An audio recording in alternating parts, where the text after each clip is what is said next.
家好，欢迎来到梦想剧场。古装剧向来不只看仪态，还要看脸。流水迢迢演员的选择告诉观众，脸真的很重要。这部古装剧中每一个演员的脸都是无可挑剔的。男一号任嘉伦属于是那种古装免检的系列，很多人都说这部剧中的造型跟周生如故差不多，但是仔细往后面一看，还是有所差别的，而且人物的设定不一样，眼神也就不一样。再者就是任嘉伦拍过的古装剧真的很多，每一个造型都不太一样，既适合有点刘海的，又适合全束发，每一次都会给人一种不一样的新鲜感。莫白首、天机白蛇传说、大唐荣耀，有造型是一样的吗？有造型是复制粘贴的吗？这么多古装剧代表作品的他，每一个都能够看得出区别，这才是最厉害的。而流水迢迢大家也不必担心，任嘉伦在剧中一个人扮演2个角色，后面的造型肯定会有惊喜的。其实看了路透之后就会发现，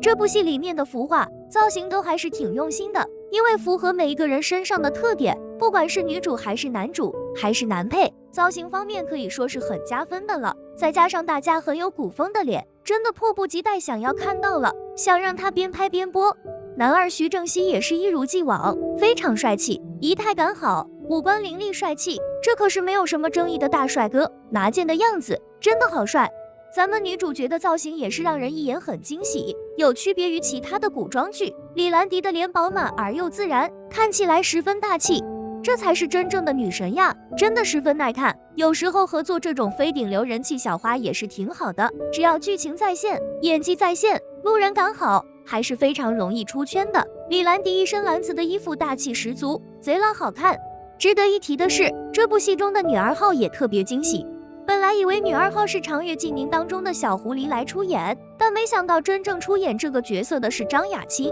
属实没想到。对于这个名字，可能有很多人都感觉到十分陌生，但是如果提起古装电视剧《古相思曲》，观众一定会感觉非常熟悉，而且还会有很多想说的话。没错，《古相思曲》就是今年小网剧中评分最高的一部，评分达到了8.4。而其中的女主角就是张雅琴。张雅琴凭借这部电视剧爆火出圈，这剧剧照看起来特别素雅，但是也非常的有质感，每一个人每个画面都特别干净，而且真的会有一种古风古韵的感觉。别看《古相思曲》女主目前的粉丝并不多，只有100多万，但是长相真的特别耐看。路透曝光出来的时候，就被网友一致好评，身穿白裙，大麻花辫实在是太美了。虽然有很多观众都不认识，但是看到她的第一眼，就忍不住想要夸出口。下面给大家附上一张她平时的古风照片，这应该是拍写真的时候，真是可盐可甜可悲情。新剧合作任嘉伦、李兰迪等人，